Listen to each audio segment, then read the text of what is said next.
nossa meditação de hoje, ela é uma continuidade da leitura que nós estamos fazendo, que eu iniciei 3 semanas atrás, no Evangelho de Lucas, capítulo 9. Né? Na primeira mensagem, se você acompanhou, se você assistiu no vídeo depois, foi a mensagem que eu falei sobre a multiplicação dos pães, e que marca o final do ministério de Jesus na Galileia. Em seguida, na mensagem da semana passada, nós vimos o início da jornada de Jesus rumo a Jerusalém, onde Jesus iria cumprir a sua missão redentora.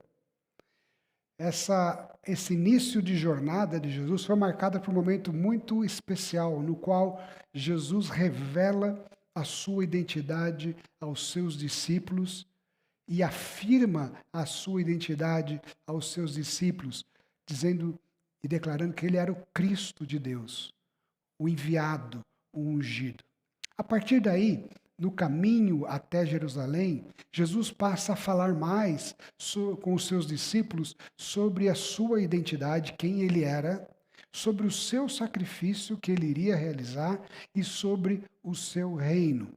E na leitura de hoje, que se encontra em Lucas 9, 22 a 26, Jesus fala do sacrifício, o sacrifício que ele iria oferecer em favor dos seus, em favor daqueles que eram os seus discípulos, em favor daqueles que viviam nesse mundo e que estavam buscando por Deus e por restauração.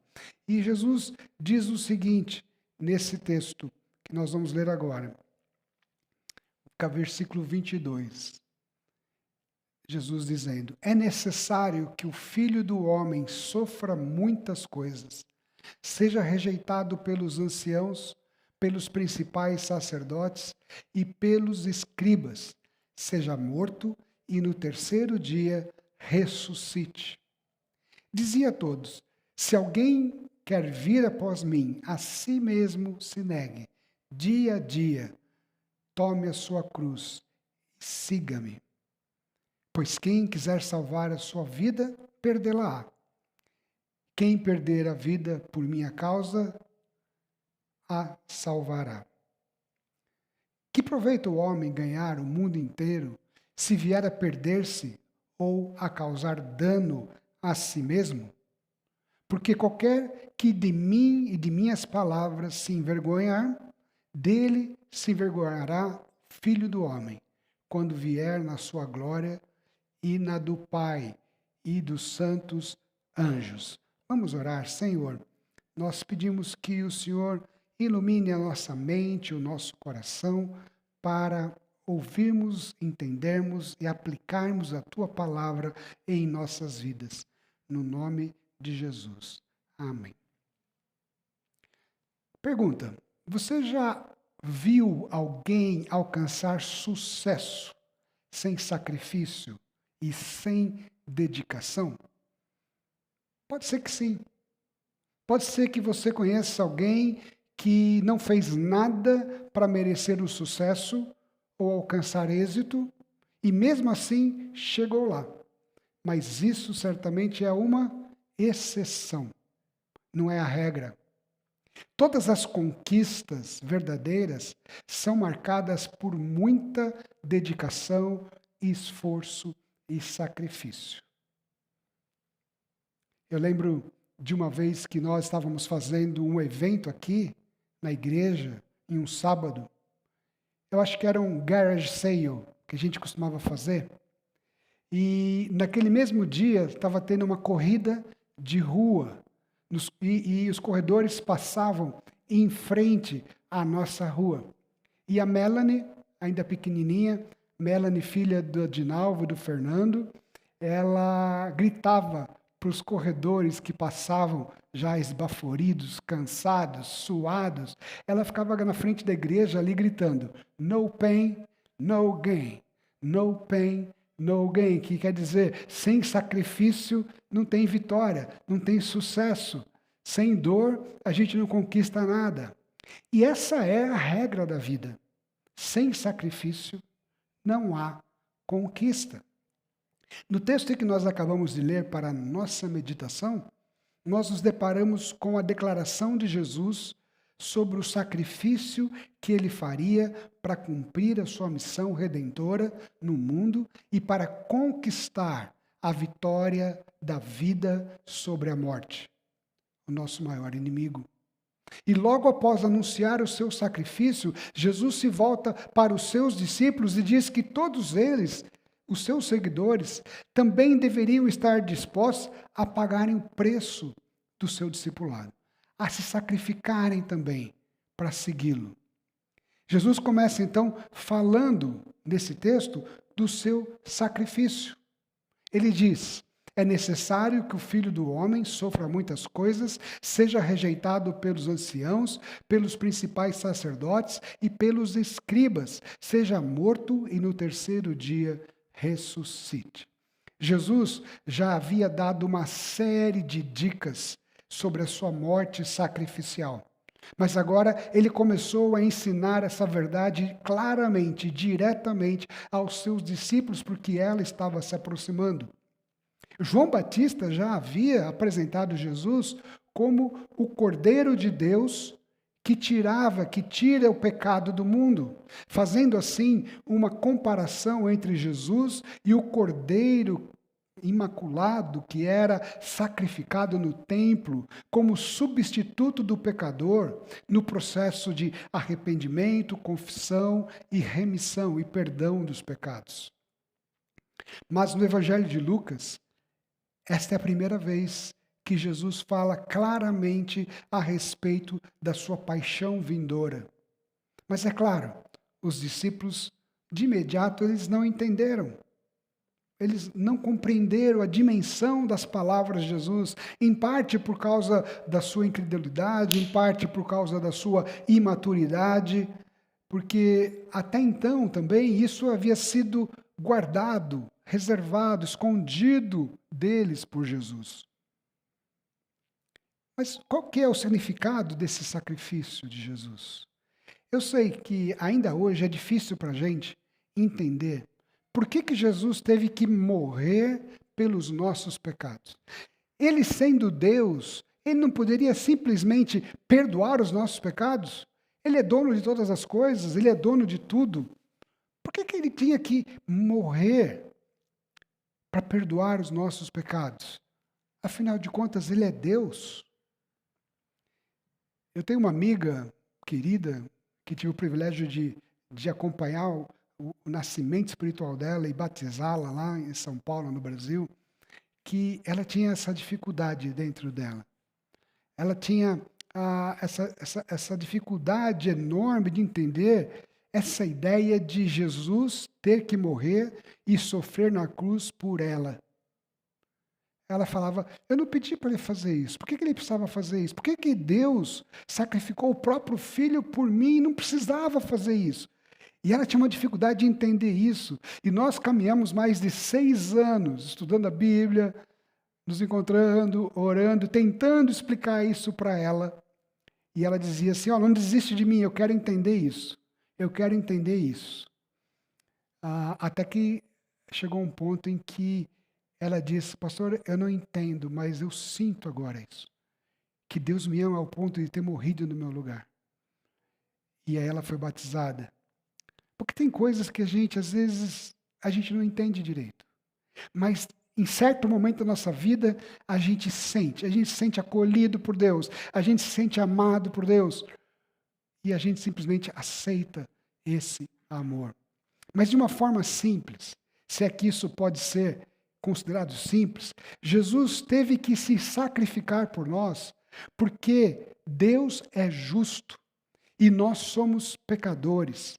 E segundo as Escrituras, o salário do pecado é a morte. E sem derramamento de sangue, não há remissão de pecados, não há perdão dos pecados. O pecado é uma corrupção que contaminou o ser humano e que tornou o ser humano imperfeito, impuro. E coisas imperfeitas, coisas impuras, elas não podem se misturar com aquilo que é puro. Ou coisas puras não podem entrar em contato com aquilo que é impuro. Porque o que acontece? contamina. A gente está na época de pandemia, a gente precisa passar álcool gel na mão, a gente precisa lavar as mãos, a gente precisa usar máscara.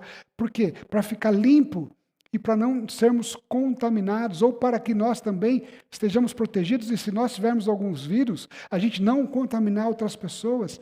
Por isso, o que é puro não se mistura com o impuro. Deus é perfeito, Deus é puro e Ele não se associa com o pecado. Por isso, a única maneira de nós, seres humanos imperfeitos e impuros, nos relacionarmos com Deus é se o pecado for removido de nós. Se o pecado for arrancado de nós e se nós formos purificados.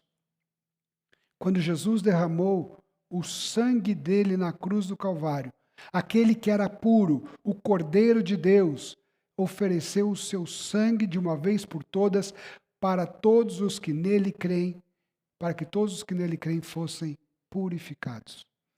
Apenas o sangue de um cordeiro sem máculas era aceito no sacrifício do Antigo Testamento. Por isso que João disse que Jesus era o Cordeiro de Deus que tira o pecado do mundo. Jesus é o único sem pecados e o único capaz de nos salvar, é o único capaz de fazer justiça. Ele morreu por nós, mas ele ressuscitou no terceiro dia, pois ele não tinha pecados. Ele era o autor da vida. A morte não pôde segurá-lo na sepultura. Ele venceu a morte para poder oferecer a todos nós que cremos a vida eterna. Mas para isso era necessário o seu sacrifício, para que a justiça pelo pecado fosse feita, para que o preço fosse pago. Alguém tinha que pagar o preço. O preço tinha que ser pago. Quando nós aceitamos e confessamos Jesus como Senhor e Salvador das nossas vidas, somos perdoados, somos salvos da morte eterna. O pecado ele é arrancado. Não é que o pecado não existe mais em nós, porque nós continuamos pecadores, mas quando Deus olha para cada um de nós, sabe o que Ele enxerga? Ele enxerga o sangue de Jesus nos cobrindo, nos lavando de todo o pecado. E a partir daí se inicia um processo em nossas vidas que se chama santificação, ou seja, o Espírito Santo de Deus passa a trabalhar em nossas vidas para, dia após dia, nos tornar mais parecidos com Jesus. Isso é discipulado. Se tornar parecido com Jesus. Isso é discipulado. Sermos imitadores de Jesus. Seguirmos os passos. É claro, Ele é o mestre. Nós não vamos atingir a sua plenitude agora, mas a Bíblia fala que o Espírito Santo está trabalhando em nós para que um dia, na eternidade, nós chegamos à estatura exata de Cristo. Seremos parecidos com Ele, perfeitos. Mas aí entra então a nossa parte, como discípulos de Jesus. Pois não há nada que possamos fazer para nos salvarmos. A salvação é um dom de Deus para aqueles que creem, mas somos convidados para sermos discípulos. E o discipulado, exige sacrifício, dedicação, disposição. Claro que o sacrifício que é exigido de nós por Deus é bem diferente do sacrifício de Jesus. Nós não precisamos morrer na cruz. Nós não precisamos nos entregar a nossa vida em favor dos outros, porque Jesus já fez isso, mas não deixamos de ter uma responsabilidade de seguir os seus passos, pagar o preço do discipulado. E reconhecemos que Cristo é Deus e que Ele é o nosso Senhor, Ele é nosso guia. Nós somos chamados por Jesus para sermos seus discípulos. A palavra contemporânea mais próxima de discípulo é aprendiz. É aquele que aprende. É aquele que observa, aquele que segue os passos do mestre. Eu cresci, meu pai ele tinha um açougue. E ele não queria que os filhos fossem açougueiros, queria que a gente estudasse. Mas às vezes a gente precisava, como adolescente, jovem, ir lá ajudar. Mas ele não ensinava para a gente a profissão. Porque ele não queria que ele queria que a gente ficasse no caixa fazendo outras coisas, né? Mas quando ele saía para fazer trabalhos de banco, essas coisas, eu sempre chegava perto do açougueiro velho que tinha lá e falava, me ensina aí. E eu aprendi com ele. vendo, observando, fazendo, errando. Porque é assim que o aprendiz faz. Ele vê, ele observa, e depois ele faz e tenta fazer igual. Nós somos aprendizes de Jesus. Nós aprendemos caminhando com Ele. Nós aprendemos na prática diária. Nós aprendemos quando nós ouvimos os seus ensinamentos através da palavra, como um dia como esse, e daí colocamos em prática aquilo que nós aprendemos. Mas muitos cristãos, no entanto, se contentam apenas em serem ouvintes, que adquirem muito conhecimento, mas que nunca colocam em prática o conhecimento que adquirem. Isso me faz lembrar de um velho amigo meu, e eu acho que ele vai assistir esse vídeo, porque ele assiste toda semana, que ele dizia que, há muito tempo atrás, que a esposa dele, ela todos os dias assistia um programa no Brasil de culinária. Um programa geral, mas que tinha uma sessão de culinária. E todo dia ela assistia aquele programa com um caderninho na mão, anotando os ingredientes, as receitas, como é que fazia. E ele passava por lá e ele via, opa, vai sair um bolo gostoso, opa, vai sair um prato gostoso, opa, ela está aprendendo a fazer um negócio sofisticado. Mas ele dizia, mas todo dia em casa é arroz, feijão, batata frita e ovo. Todo dia é a mesma coisa, arroz, feijão, bife, salada. Ou seja, ela aprendia, ela anotava, mas ela não colocava em prática o que estava aprendendo. Assim também ocorre com muitos discípulos ou cristãos. Vão às igrejas, ouvem sermões, participam de eventos, congressos, conferências, anotam um monte de coisa, mas no dia a dia pouco fazem para se tornar mais parecidos com Jesus. E se tornar parecidos com Jesus significa servir como Ele serviu, amar como Ele amou, perdoar como Ele perdoou, sacrificar-se como Ele se sacrificou. Por isso Jesus vai direto ao ponto. Logo após falar o seu sacrifício, Ele faz um chamado para aqueles que realmente estavam do seu lado. E ele diz assim, se alguém quer vir após mim, a si mesmo se negue. Dia a dia tome a sua cruz e siga-me. Pois quem quiser salvar a sua vida, perdê-la-á. Quem perder a vida, por minha causa, a salvará. Ele vai direto ao assunto. Ele fala assim, agora não tem mais tempo para brincadeira, nós estamos para Jerusalém. Agora eu vou cumprir a missão que Deus me deu. E vocês são meus seguidores. Então, vocês querem vir após mim? Negue-se a si mesmo, tomem sua cruz e sigam-me. No contexto em que Jesus disse isso, ou seja, lá no mundo romano, a cruz, ela não tinha o mesmo sinônimo, significado que ela tem hoje para a gente. Hoje, as pessoas colocam a cruz no peito, hoje nós temos uma cruz aqui na igreja. A cruz é um sinal, um símbolo até de orgulho, de alegria para a gente. Mas naquele momento que Jesus falou isso, a cruz era símbolo de vergonha, porque só criminosos carregavam a cruz. Era um símbolo de culpa, de sofrimento, de rejeição. E ao dizer isso, Jesus estabeleceu aos discípulos alguns princípios rigorosos do discipulado. Primeiro, negar a si mesmo. Negar a si mesmo, em alguns casos, significa dizer não para o pecado, para a vontade de fazer alguma coisa que pode danificar a sua relação, o seu relacionamento com Deus e com o próximo. Negar-se a si mesmo é estar disposto, assim como Jesus, a colocar o outro em primeiro lugar e não a si mesmo. Pois esta foi a atitude de Jesus que o levou na cruz. Se colocar no nosso lugar.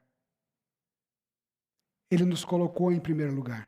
Ele renunciou à sua glória nos céus para se tornar um ser humano como nós, a viver a nossa vida, a morrer a nossa morte.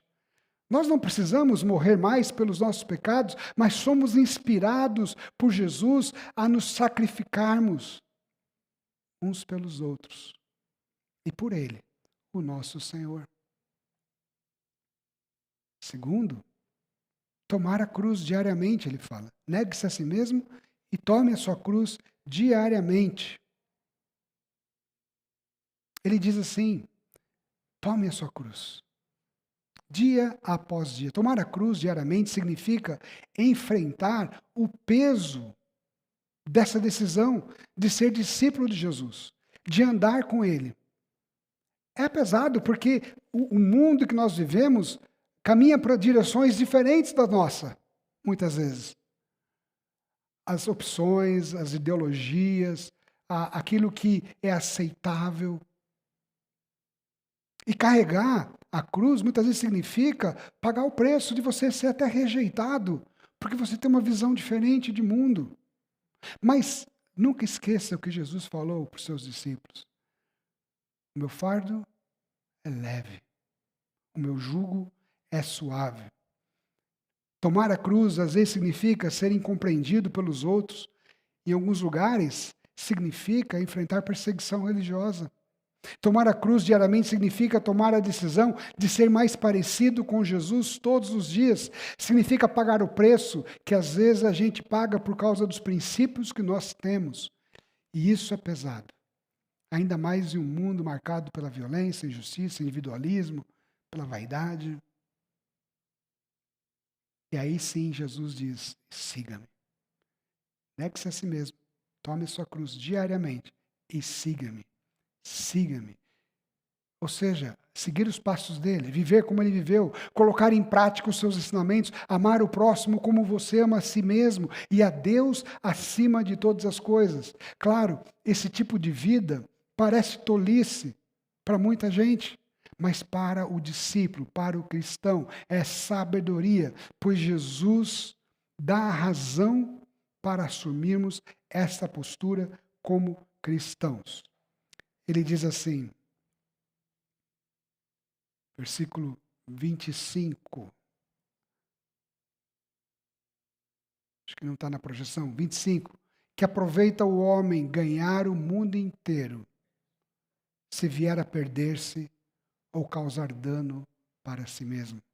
Porque qualquer que de mim e de minhas palavras se envergonhar, dele se envergonhará o Filho do Homem, quando vier na sua glória e na casa do Pai e dos santos anjos.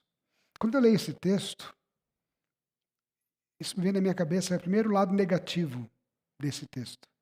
Aqueles que têm vergonha de Jesus, aqueles que têm vergonha de assumir um compromisso com Deus, o lado negativo é que Jesus vai se envergonhar deles também. Vocês não tiveram a coragem. Vocês andaram perto de mim, como a multidão andou perto de mim, vocês comeram o pão que eu multipliquei, vocês foram curados, vocês foram abençoados, mas vocês não abraçaram o reino de Deus. Vocês tiveram vergonha, vocês não tiveram coragem. Então, eu também tenho vergonha de vocês. Mas sempre que eu leio esse texto, eu olho para o outro lado.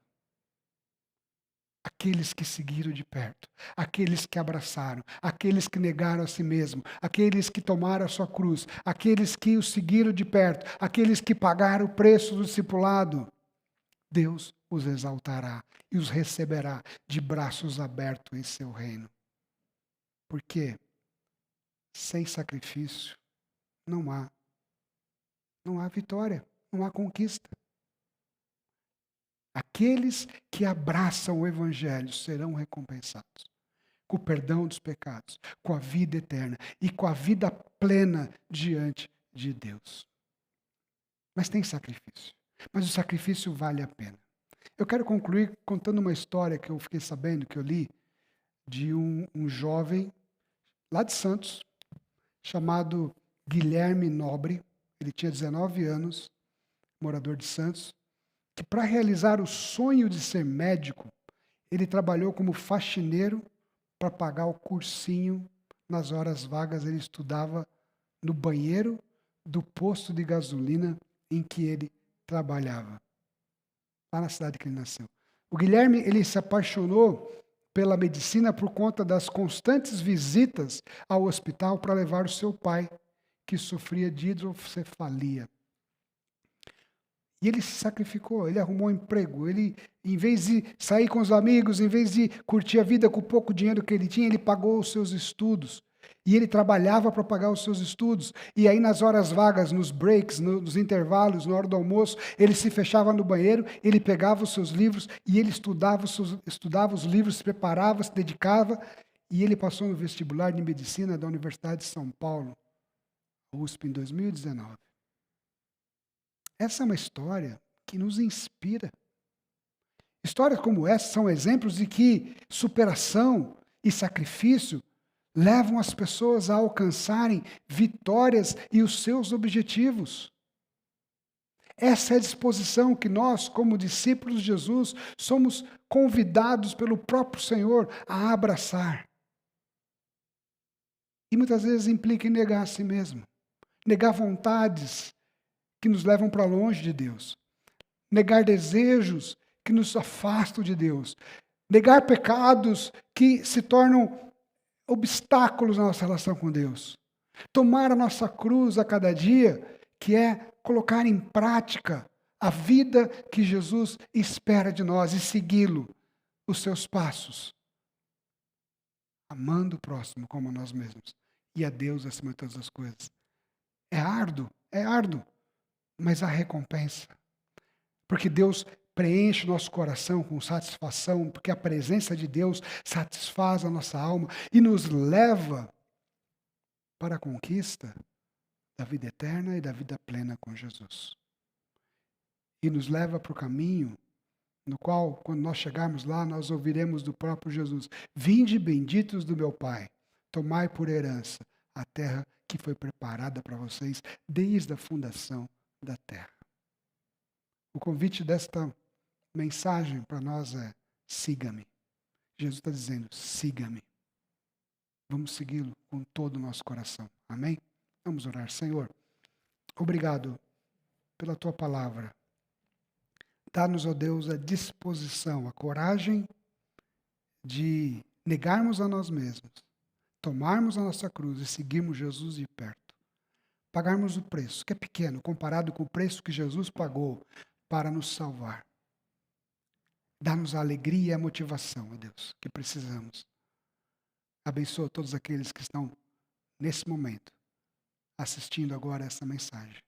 Fala o coração de cada um, no nome de Jesus. Amém.